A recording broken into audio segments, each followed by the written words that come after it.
Hello friends, मैं advocate Vijay Gupta from ITX consultancy private limited आज एक बहुत ही इंपॉर्टेंट टॉपिक के बारे में डिस्कस करने जा रहा हूँ। Basic mistake of trademark filing. ऐसा होता है कि जब कोई भी पर्सन अपना कोई नाम या लोगो रजिस्टर्ड करने के लिए एप्लीकेशन खुद फाइल करता है और जब उसे उस काम की पूरी तरह से नॉलेज नहीं है, ट्रेडमार्क फाइलिंग की पूरी तरह से नॉलेज नहीं है, तो उसे बहुत सारी कुछ ऐसी बेसिक मिस्टेक कर देता है जिसकी वजह से ट्रेडमार्क को रजिस्टर्ड होने में बहुत सारी प्रॉब्लम फेस टू फेस करनी पड़ती हैं। जैसे कोई भी ट्रेडमार्क जब फाइल किया जाता है तो उस केस में अगर वो प्रॉपर स्पीड से चलता रहे तो उस केस में 6 से 6.5 महीने के अंदर 6.5 मंथ में उसका सर्टिफिकेट मिनिस्ट्री इशू कर देती है। ट्रेडमार्क जो रजिस्ट्रार है वो 6.5 महीने में ट्रेडमार्क सर्टिफिकेट इशू कर देता है, चाहे वो ब्रांड हो या उसका लोगो हो। लेकिन जब भी कोई पर्सन उस ट्रेडमार्क को फाइल करता है और उस चीज़ की उसे पूरी तरह से नॉलेज नहीं है, तो ये बात पक्का है कि आधी अधूरी नॉलेज हमेशा ख़तरनाक होती है। ठीक है, तो अगर वो ट्रेडमार्क फाइल करता है, कुछ बेसिक मिस्टेक, कुछ सिली मिस्टेक, ठीक है, वो कर देता है जिसकी वजह से उसका ट्रेडमार्क ऑब्जेक्शन में फंस जाता है और कहीं ना कहीं उसको आगे प्रॉब्लम आती है। ठीक है, तो उन कुछ बेसिक मिस्टेक जो नॉर्मल कोई भी एप्लीकेंट जो खुद कर रहा है, जिसे पूरी नॉलेज नहीं है, ठीक है, ये पूरा वीडियो उन बेसिक मिस्टेक जो आदमी करता है, कोई भी पर्सन करता है, कोई एप्लीकेंट करता है, ये पूरा वीडियो उससे रिलेटेड है। और जो क्वेश्चंस मेरे पास आए हैं बहुत सारे, ये वीडियो उसी के बिहाफ पर, उन क्वेश्चंस के बिहाफ पर ये वीडियो बनाया गया है। चलिए स्टार्ट करते हैं कि कोई भी पर्सन जब ट्रेडमार्क फाइलिंग करता है तो कौन कौन सी बेसिक मिस्टेक कर देता है। फर्स्ट ऑफ ऑल, जैसे हम स्टार्ट करने जा रहे हैं कि यहाँ पर आपका जब सबसे पहली जो स्टेज आ जाती है वो आ जाती है कि कोई भी पर्सन अपना नाम या लोगो जो फाइल कराना चाहता है तो सबसे पहले वो अपना नाम उसे प्रॉपर चेक करना चाहिए। होता यह है कि कई बार या तो उसे नाम चेक करना आता नहीं है, जिससे भी चेक कराता है वो उस चीज़ की प्रॉपर सर्चिंग करना जानता नहीं है। अब होता क्या है कि एक सिंपल सा फंडा लोगों को आज की डेट में पता है कि यूट्यूब में देखें कि भाई ऐसा है कि पब्लिक सर्च में जाओ और ऐसा है कि अपना जो क्या कहते हैं अपना कोई नाम वहाँ वर्ड में प्रॉपर लिखो। पहली बात, वर्ड में लिखना चाहिए। अपना नाम आपने लिखा, नाम लिखने के बाद अगर आपको क्लास का भी पता होना चाहिए कि मुझे अपना जो मैं काम कर रहा हूँ या मैं जो सर्विस प्रोवाइड कर रहा हूँ वो मैं कौन सी क्लास में आता हूँ। ठीक है, टोटल 45 क्लास होती हैं। ठीक है, तो अगर आपको अपने काम की नॉलेज होनी चाहिए, जैसे अब मैं बात करूँ कपड़े की क्लास की, तो कपड़े में अगर मान लेते हैं कोई टेक्सटाइल मतलब धागे से कपड़ा अगर बना रहा है तो उस केस में अगर टेक्सटाइल से रिलेटेड उसका काम है तो क्लास 24 लगती है। और अगर उसका मान लेते हैं कि टेक्सटाइल से अगर वो कपड़ा मैन्युफैक्चर कर रहा है या होलसेल या रिटेल कर रहा है तो उस केस में क्लास 25 में उसका वो गुड्स जाता है। ठीक है, इसी तरह से अगर हम एजुकेशनल सर्विस की बात करें तो उस केस में क्लास 41 में वो उसको ट्रेडमार्क फाइल करना चाहिए अपनी सर्विसेज को। और अगर टैक्स वगैरह या फाइनेंशियल सर्विस से रिलेटेड हैं तो उस केस में जो क्या कहते हैं क्लास 35 में ये सब चीज़ें जाती हैं। अब पहली बात तो क्लास आपको प्रॉपर पता होना चाहिए, जल्दबाजी बिल्कुल नहीं करनी है, क्योंकि एक बार जब ट्रेडमार्क अगर फाइल हो गया तो उस केस में उस गलती को फिर अगर आपको कुछ गलतियां ऐसी हैं जो सुधर नहीं सकती। अगर आपने नाम अगर गलत चूज कर लिया, ठीक है, नाम गलत चला गया या लोगो गलत चला गया तो उस केस में उसकी सुधार की या उसकी इम्प्रूवमेंट की कोई गुंजाइश बचती नहीं है। अगर आप फिर आपका अगर लोगो गलत चला गया या नाम गलत चला गया है, ठीक है, तो उस केस में आपको फिर अगर अपना नाम सही करना उसके लिए नया ट्रेडमार्क फाइल करना पड़ेगा और आपको गवर्नमेंट को नई फीस आपको देनी पड़ेगी। तो इसलिए जल्दबाजी बिल्कुल भी नहीं करनी है, आराम से सारी चीज़ें पता करके करनी है। तो क्लास आपको प्रॉपर पता होना चाहिए कि आपका ट्रेडमार्क आप क्या नाम या क्या लोगो लेना चाह रहे हो, प्लस कौन सी क्लास है, पहली बात। ठीक है, अब उसके बाद जो आ जाती बात कि आपको चलो पब्लिक सर्च को आपको चेक करना आता है। होता ये है कि कई बार कुछ पर्सन कोई नाम बताते हैं, अब या तो उन्होंने खुद चेक किया या जो भी बंदा जिससे उन्होंने पूछा, अब उसने क्या किया कि कोई नाम ऐसा लिया, जैसे मान लेते हैं अब एडिडास है, एडिडास एक नाम है, ठीक है, ADIDAS ये नाम रजिस्टर्ड है, ये सबको पता है क्लास 25 में, अदर क्लासेस में भी इन्होंने अपना ये नाम रजिस्टर्ड करा रखा है। और एडिडास ने क्लास 25 में 4 से 5 या 6 ट्रेडमार्क अपने हर चीज़ के, जैसे मैं बता दूं कि आपका जो दो तो इनके मेन लोगो हैं, कि जैसे आपने देखा होगा कि फ्लावर की तरह उसमें 3 पत्तियां बनी हैं, और एक जो दूसरा आपने देखा होगा 45 एंगल में जो आपका 3 जो लाइनें हैं, वो एक तरह से उसकी आइडेंटिटी हैं, उसके लोगो हैं एडिडास के। इन्होंने नाम भी अपने काफ़ी सारे रजिस्टर्ड करा रखे हैं। अब है क्या कि कोई भी पर्सन ये सोचता है, उसमें डालता है एडिडास की जगह ABI आबिदास अगर डालता है, ठीक है, और आबिदास डालने के अलावा क्या कहते हैं कि क्या ये नाम रजिस्टर्ड हो सकता है? ऑब्वियस है कि उसमें दिखाएगा नो रिकॉर्ड फॉर्म, ठीक है। लेकिन है क्या कि जब भी आप ये एप्लीकेशन डालोगे तो ये बात पक्का है कि एप्लीकेशन फंसेगी और आगे जाके ये एप्लीकेशन कभी भी क्लियर नहीं होगी। या एडिडास में ही मान लेते हैं कि आप आगे एडिडास के आगे ABCD या समथिंग कुछ और आप बढ़ा देते हो, तो पब्लिक सर्च में आएगा नो रिकॉर्ड फॉर्म। नो रिकॉर्ड फॉर्म का मीनिंग ये निकाला जाता है कि इस नाम का रजिस्ट्रेशन मिनिस्ट्री में नहीं है। ये बात पक्का है कि उस नाम की नहीं है, लेकिन उसमें अगर शुरू के अल्फ़ाबेट अगर मैच कर रहे हैं बहुत ज़्यादा, ठीक है, 70, 80 या 90% अगर मैचिंग जा रही है तो भी, और ख़ासतौर से बड़े ब्रांड जो बहुत पॉपुलर हो गए हैं, उनका कभी भी रजिस्ट्रेशन आपको नहीं मिलेगा। तो अगर कोई आपको इस गलतफहमी में लगता है कि ये नाम डाल के आपका नाम रजिस्टर्ड हो जाएगा, तो ऐसा बिल्कुल भी नहीं है। अब एक बहुत बड़ा नाम है, मान लेते हैं कि जियो के नाम से कोई ब्रांड चल रहा है, ठीक है। जियो वाले ने तो अपना, जो मुकेश अंबानी का ब्रांड है, उन्होंने तो अपना टोटल 45 क्लास में अगर आप चेक करोगे, मोस्टली हर क्लास में अपनी एप्लीकेशन 1, 2, 3, 4 ये उन्होंने एप्लीकेशन फाइल करी है। और ऑब्वियस है कि अगर एक बार जो ट्रेडमार्क रजिस्टर्ड होता है तो उसके बाद एक रजिस्ट्रेशन के बिहाफ पे, उस नाम के बिहाफ पे आगे जो मिनिस्ट्री है उसको लाइन से हर क्लास में जितने भी ट्रेडमार्क वो डिमांड करेगा, नाम, लोगो जो भी है, फीस आपको एडिशनल पेड करनी पड़ेगी, ठीक है, जितनी एप्लीकेशन फाइल करोगे। लेकिन आपका नाम जो भी एक मिनिमम पीरियड है उसमें जो मिनिस्ट्री आपको वो नाम रजिस्टर्ड करके, लोगो रजिस्टर्ड करके आपको दे देगी, ठीक है। तो ये जो सारी चीज़ें हैं कि अब आप अगर कोई भी सिमिलर नाम आप लेके चलते हो या उसका कुछ भी परसेंट जो मैच करता है, खासतौर से बड़े ब्रांड, तो उस केस में आपका नाम फंसना ही फंसना। अब अगर मुकेश अंबानी का जैसे जियो है, अब जियो में के साथ अगर आगे कुछ भी आदमी ऐड कर देता है और किसी भी क्लास में वो डालने की कोशिश करता है, जियो रेंज डाल दे, जियो साथी डाल दे, ठीक है, या कुछ भी अगर जियो के साथ डाल दे, तो उसमें आप यकीन मानो पब्लिक सर्च में आप जाओगे तो उसमें आएगा नो रिकॉर्ड फॉर्म। अब मान लेते हैं जियो साथी डाल दिया, ठीक है, मान लेते हैं क्लास 31 में डाल दिया। अब है क्या वो नाम अप्रूव होगा?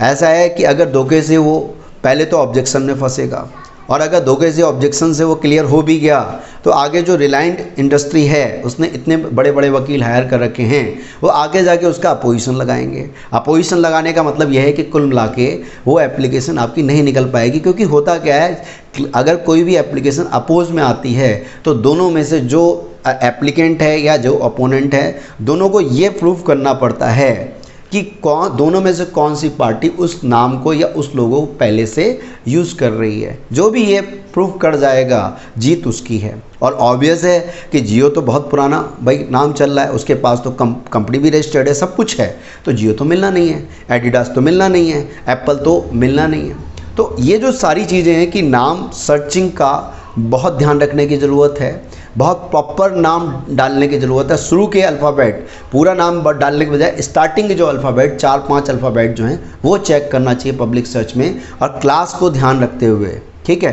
तो वो अगर आप प्रॉपर चेक करोगे तब जाके आपको प्रॉपर रिपोर्ट मिल पाएगी, ठीक है। नाम चेक करना भी अपने आप में एक आर्ट होती है, ये ध्यान रखने की ज़रूरत है, ठीक है। अगर आपको नाम चेक करना नहीं आता तो किसी अच्छे कंसल्टेंट से, लीगल कंसल्टेंट से आपको कंफर्म करना चाहिए, या जो बंदा उस काम को अच्छे से जानता है, ठीक है।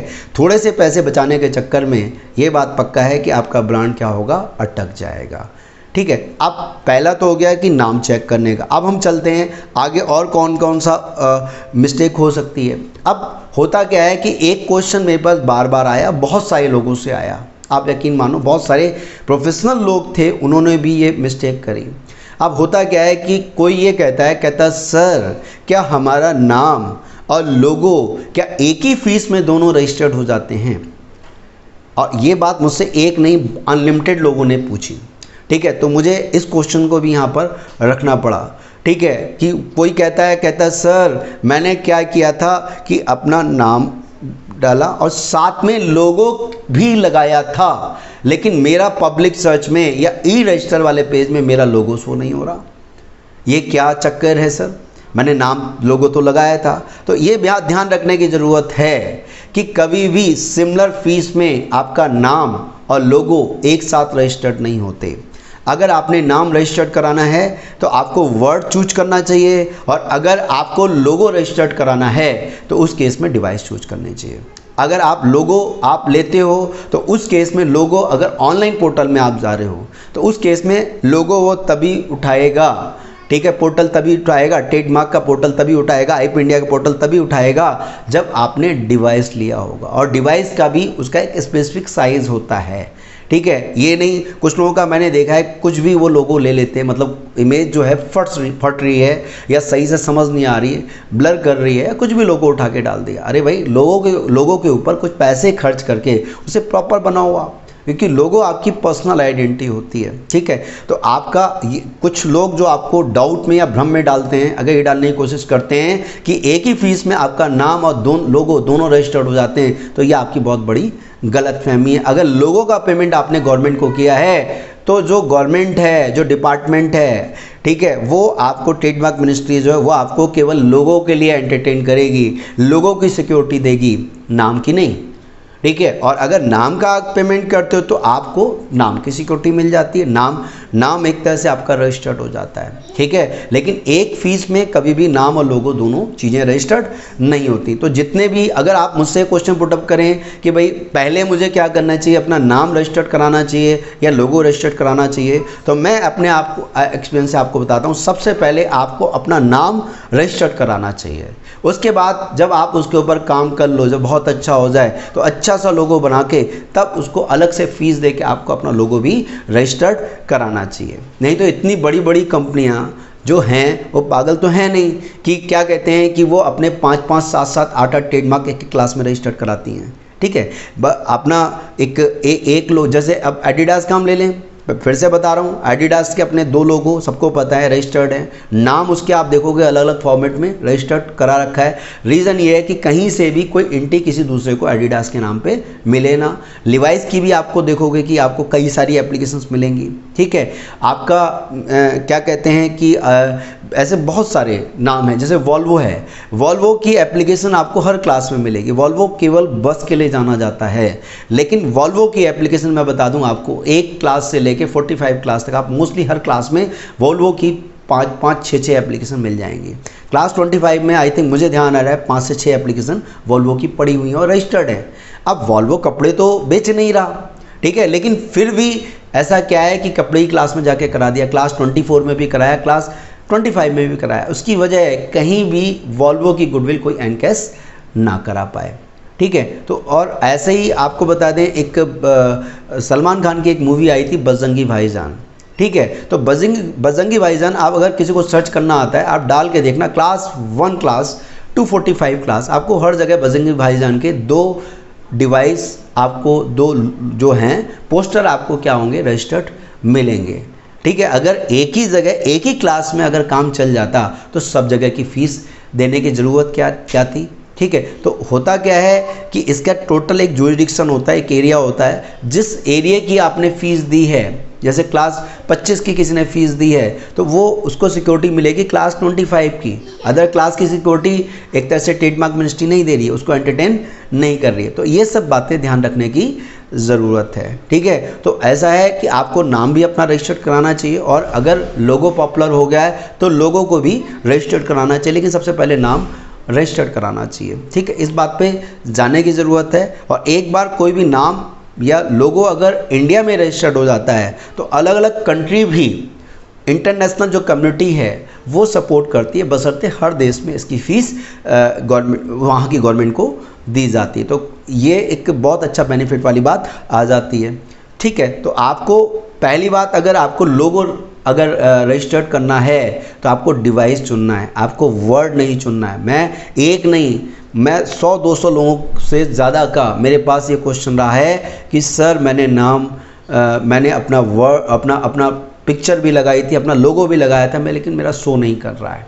तो आपको ये ध्यान रखने की ज़रूरत है कि आपको डिवाइस चूज करना है। चलिए अगले क्वेश्चन की ओर बढ़ते हैं। तो इसमें एक जो आ जाता है कि आपका उसमें कुछ डॉक्यूमेंटेशन की बात हम कर लेते हैं। जैसे ऐसा होता है कि जब भी आप कोई ट्रेडमार्क फाइल करते हो तो उसमें कौन कौन से डॉक्यूमेंट अटैच करे जाते हैं। तो डॉक्यूमेंट में सबसे पहली बात तो अगर आप सेल्फ कर रहे हो तो कोई दिक्कत ही नहीं है, लेकिन अगर कोई भी प्रोफेशनल बंदे से आप करवा रहे हो तो उसकी जनरल पावर अटर्नी साथ में ज़रूर लगनी चाहिए, और साथ में APS जो एक एडिशनल प्रेजेंटेशन सीट जाती है जिसमें सारी डिटेल जाती है वो भी उसके साथ अटैच होनी चाहिए। वहाँ पर मिनिस्ट्री के ऊपर एक अच्छा इंप्रेशन पड़ता है, एग्जामिनर के ऊपर एक अच्छा इंप्रेशन पड़ता है, ठीक है। और साथ में कुछ और डॉक्यूमेंट भी जो प्रॉपर उसके लिए रिक्वायर्ड हो वो साथ में लगाने चाहिए, ठीक है। तो ये तो बात हो गई। कई बार क्या होता है कि फॉर्मेलिटी चेक फेल क्यों आ जाता है, कई बार TMM फाइल करने के लिए बोलता है। क्यों बोला? इसलिए बोला कि भाई ऐसा साथ में GPA प्रॉपर अटैच नहीं करी गई, ठीक है। साथ में अब कुछ ने अगर कुछ किसी पर्सन ने मान लेते हैं अगर ट्रेडमार्क फाइल किया तो उसमें क्या कहते हैं कि अगर 48C फाइल किया साथ में मतलब जनरल पावर अटॉर्नी लगाई, साथ में स्टाम्प पेपर नहीं लगाया, तो स्टाम्प पेपर भी कंपलसरी नीड है डिपार्टमेंट की, साफ साफ बोला जाता है। अब बात आ जाती है कि स्टाम्प पेपर कितने का लिया जाए, तो आपको बता दें 20 रुपीज़ से लेके 200 तक का जनरल पावर अटॉर्नी में आप स्टाम्प पेपर लगा सकते हो। जो 20 रुपये वाला पेपर काम करेगा वो 200 रुपये वाला पेपर काम करेगा, लेकिन 220 रुपये से कम का पेपर आपको नहीं लेना, ठीक है। तो इस बात का ज़रूर आपको ध्यान रखने की ज़रूरत है। अब बात करते हैं कुछ आगे की बेसिक मिस्टेक की, ठीक है। अब जैसे आप फॉर्म जब फिल कर रहे हो तो कुछ चीज़ें ऐसी निकल के आई कि उसमें आपको जो एड्रेस है, एड्रेस प्रॉपर लेना है। प्रॉपर लेने का मतलब ये है कि उसमें बाकायदा सारी चीज़ें आनी चाहिए। आपका सिटी भी आनी चाहिए, आपका मतलब घर का एड्रेस प्रॉपर आना चाहिए, आपकी सिटी भी आनी चाहिए, आपकी स्टेट भी आना चाहिए, और साथ में पिन कोड भी आना चाहिए। कई बार ये इशू भी वो डिपार्टमेंट उठा लेता है कि भाई ऐसा है कि आपने क्या किया, प्रॉपर एड्रेस नहीं भरा, और वो प्रॉपर एड्रेस सही करने के लिए सिंपल वे में सही नहीं होगा तो उनको चढ़ाना पड़ता है। हर चीज़ के लिए TMM फाइल कराएंगे, जब भी TMM फाइल होगा तो 900 रुपये का एक चालान, और 900 रुपये का मतलब 900 रुपये नहीं होता, जिससे भी आप फाइल कराओगे वो अपनी फ़ीस जो भी बनेगी एडिशनल, ठीक है, जितना अच्छा बंदा होगा वैसे आपसे फ़ीस चार्ज कर देगा। तो ये एड्रेस का इशू आ जाता है। एड्रेस के अलावा आपको बता दें कि आपका जो कई बार क्या होता है, गुड डिस्क्रिप्शन में भी प्रॉब्लम आती है। गुड्स एंड सर्विस जब आदमी लेता है तो आइडिया नहीं होता, आप धोखे से अगर क्या तो क्लास गलत कर लिया, गुड्स लिया, अब वो मज़े में क्या करता है, कहता है एक काम करते हैं कि इसमें ना सब कुछ जैसे भेड़ बकरी की तरह बहुत सारी चीज़ें उसमें ऐड करता चला जाता है, ठीक है, कि भाई ये भी कवर कर लूँ, ये भी कवर कर लूँ, ये भी कवर कर लूँ। तो होता क्या है कि ज़रूरत से ज़्यादा लालच खतरनाक होता है। कई बार होता क्या है, किसी एक क्लास का जो गुड्स है वो तो लेता ही लेता है, या एक क्लास की सर्विस तो लेता ही लेता है, लेकिन कई क्लास की सर्विस उसमें वो ऐड कर देता है। जैसे मैं बताऊं है क्या कि आपको अगर हम क्लास 24 में जाते तो मैंने बताया टेक्सटाइल से रिलेटेड है, टेक्सटाइल जो गुड नेम है उससे रिलेटेड है या लोगो से रिलेटेड है, और क्लास 25 जो अदर आपका होलसेल रिटेल या जो क्या कहते हैं कपड़े से कपड़ा बनाया जाता है उससे रिलेटेड होता है। अब कोई पर्सन उसमें क्या कर देता है, टेक्सटाइल भी डाल देता है और साथ में होलसेल रिटेल सब चीज़ें डाल देता है, तो ऑब्वियस है कि वहाँ पर गोटी फंसेगी, उसमें फॉर्मेलिटी चेक मतलब ऑब्जेक्शन आएगा ही आएगा, फॉर्मेलिटी चेक फेल होगा ही होगा। क्यों होगा?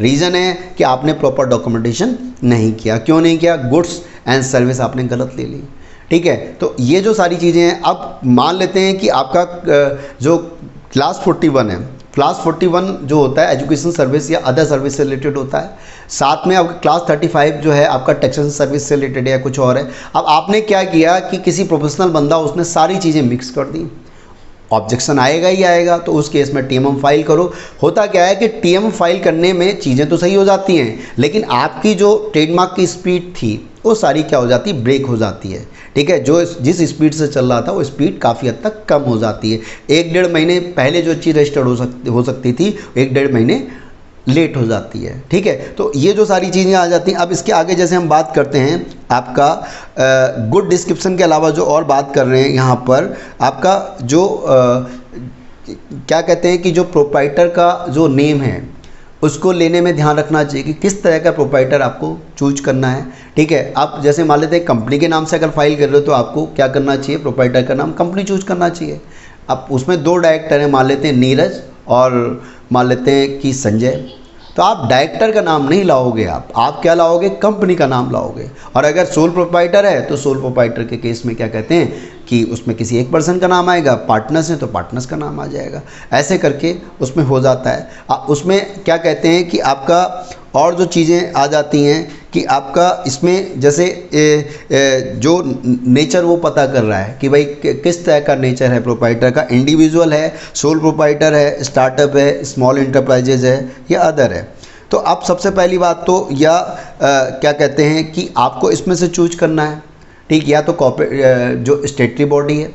तो इन सब चीज़ों को चूज करते समय ज़रूर ध्यान रखना चाहिए, क्योंकि अगर गलत एप्लीकेशन चली गई तो आगे जाके आपको प्रॉब्लम आनी है। अब आगे की बात आ जाती है, जैसे अब कैटेगरी की बात करें, जो एप्लीकेंट की कैटेगरी है उसमें आपको एसोसिएशन पर्सन या आपका बॉडी ऑफ इनकॉर्पोरेशन एचओएफ, इसके अलावा हिंदू अनडिवाइडेड फैमिली है या स्टेटरी बॉडी आ जाता है। स्टेटरी बॉडी मींस की जैसे कंपनी वगैरह ये सारी चीज़ें आ जाती हैं, तो इन सब चीज़ों का ध्यान आपको रखना है। इसके अलावा जो लीगल स्टेटस की बात करें कि लीगल स्टेटस इंडिविजुअल है या कंपनी का, ये बात भी आपको ध्यान रखनी है, मतलब इन्फॉर्मेशन गलत ना चले जाए। अब आगे की बात हम कर रहे हैं कि आपका मेन फिर से उसी बात पे आ जाते हैं कि जब आप कोई ट्रेडमार्क फाइल कर रहे हो तो उसका नेचर क्या है, कि आप नाम ले रहे हो कि डिवाइस ले रहे हो या कलर ले रहे हो। ठीक है, नाम का मतलब कि आप अपने नाम को ट्रेडमार्क रजिस्टर्ड करा रहे हो, ठीक है, और लोगो का मतलब डिवाइस अगर लेते हो तो उस केस में आप अपना लोगो रजिस्टर्ड कराते हो। अगर कलर कॉम्बिनेशन लेते हो तो उस केस में आपने अपने जो लोगो का स्पेसिफिक कलर है वो आपने चूज किया है। ठीक है, तो ये सब आपको बात ध्यान रखने की ज़रूरत है कि आप करना क्या चाह रहे हो, अपना लोगो लेना चाह रहे हो कि नाम लेना चाह रहे हो, नाम रजिस्टर्ड कराना चाह रहे हो, तो ये सारी चीज़ें आ जाती हैं। इसके अलावा जो आपको आगे देखें कि इसमें कोई उसमें जैसे आपको कुछ स्पेशल अगर कुछ कमेंट डालना है या कोई स्टेटमेंट डालना है, कोई अलग से लाइन कोड करनी है, कुछ स्पेसिफिक लाइन कि जो आपके लोगो या नाम के अलावा जो आपके बिजनेस से रिलेटेड है, तो उस लाइन को अलग से जो अदर स्टेटमेंट है, ठीक है, एनी अदर इम्पोर्टेंट इन्फॉर्मेशन या स्टेटमेंट उसमें आप वहाँ पर लिख सकते हो, तो वो लाइन भी एक तरह से रजिस्ट्रेशन प्रोसेस में जाती है। ठीक है, तो ये जो सारी चीज़ें हैं, ये सारी चीज़ें हमें ध्यान रखनी चाहिए, ये इस तरह की सिली मिस्टेक हमको नहीं करना चाहिए। मैं फिर से रिपीट कर रहा हूँ कि अगर लोगो चाहिए तो आपको डिवाइस चूज करना है, तब आपकी इमेज वहाँ पर शो करेगी। अगर आपने वर्ड लिया और अलग से आपने इमेज डेस्क मतलब उसमें एंटर करी, अलग से पेपर में इमेज आपने लगा दी, तो वो आपका लोगो रजिस्टर्ड नहीं होता। ठीक है, ये बात ध्यान रखने की ज़रूरत है।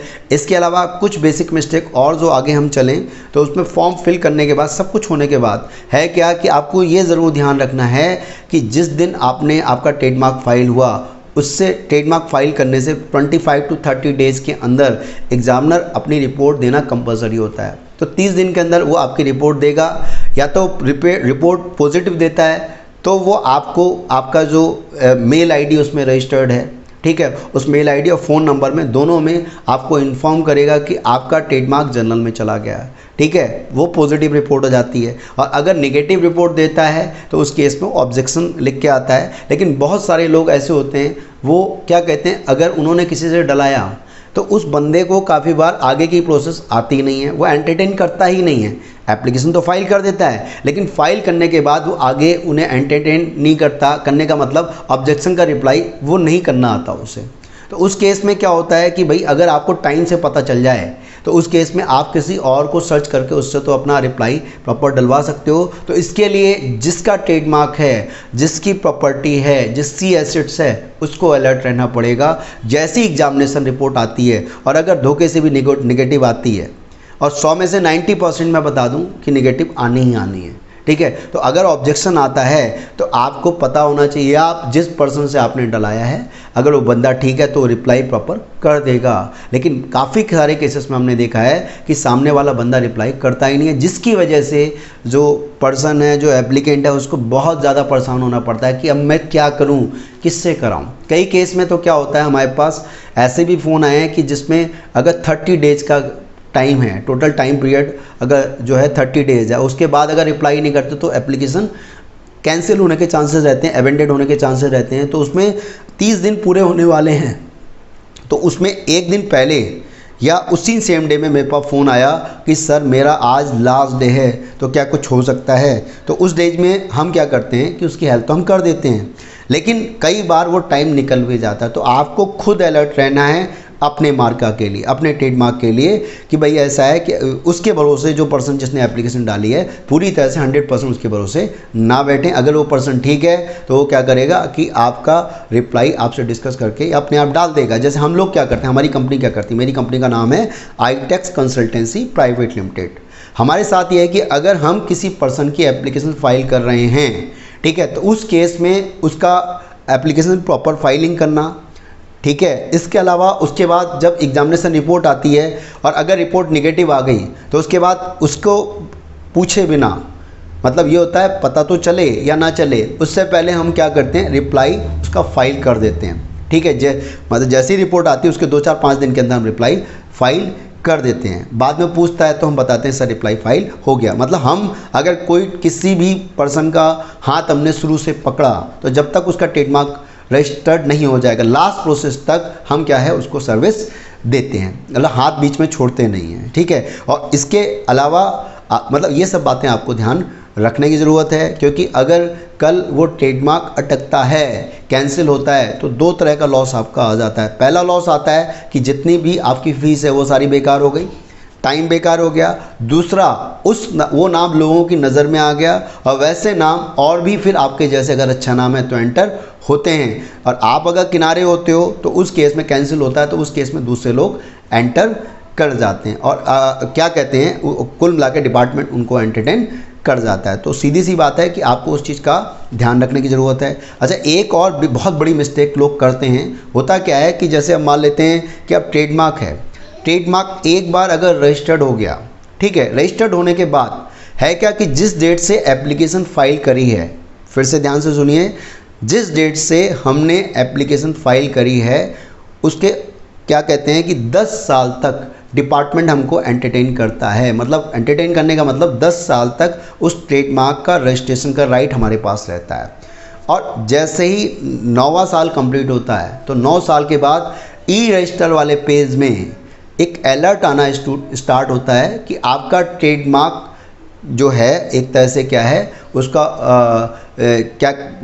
उसको क्या कहते हैं कि एक तरह से उसको रिन्यू कराने का डेट आ गया है। मतलब 9वें साल से स्टार्ट हो जाता है और 10वें साल के लास्ट तक, मतलब उसको एक तरह से अगर आप रिन्यू करा लेते हो तो आपका गवर्नमेंट चालान 9,000 रुपये कटता है, और अगर 10 साल से एक भी दिन डिले होता है तो वो चालान आपका बढ़कर 9,000 की बजाय 13,000 हो जाता है। और अगर 10 साल 6 महीने से एक भी दिन डिले हो जाता है तो वो चालान आप यकीन मानो गवर्नमेंट सीधे सीधे उठा के 18,000 रुपये कर देती है। और अगर 11 ईयर कंप्लीट हो जाते हैं, 11 साल कंप्लीट होने के बाद फिर वो ट्रेडमार्क एक तरह से जीरो हो जाता है। उस केस में जितने भी ट्रेडमार्क उसके पीछे चल रहे हैं वो ऑटोमेटिक उनको उसमें से किसी को गवर्नमेंट क्या करती है, रजिस्ट्रेशन दे सकती है, आप कुछ नहीं कर सकते। तो आपको इन सब चीज़ों का ध्यान रखने की ज़रूरत है। अगर ट्रेडमार्क आपने लिया है तो आपको क्या करना है, टाइम से 10 साल के अंदर उसको रिन्यू करा लेना चाहिए, आपका गवर्नमेंट चालान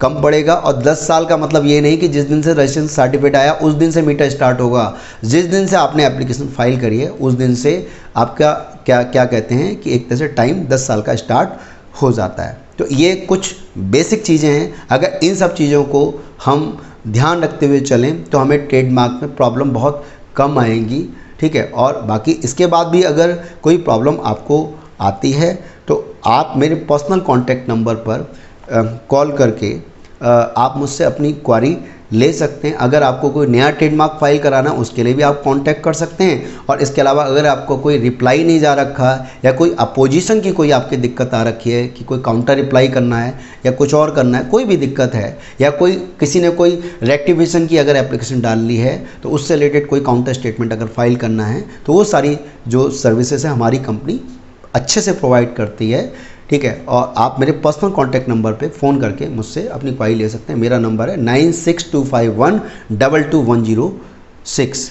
ठीक है। अगर आपको वीडियो पसंद आती है तो प्लीज़ इसको लाइक करिए, औरों के साथ इस इन्फॉर्मेशन को शेयर ज़रूर कीजिए, क्योंकि इसको बहुत सारे लोगों को इस बेसिक इन्फॉर्मेशन की ज़रूरत है। इसके अलावा सब्सक्राइब करने के साथ साथ बेल आइकन को प्रेस करना ना भूलें, ताकि जो भी लेटेस्ट वीडियो हैं वो आप तक पहुंच सके। Thank you.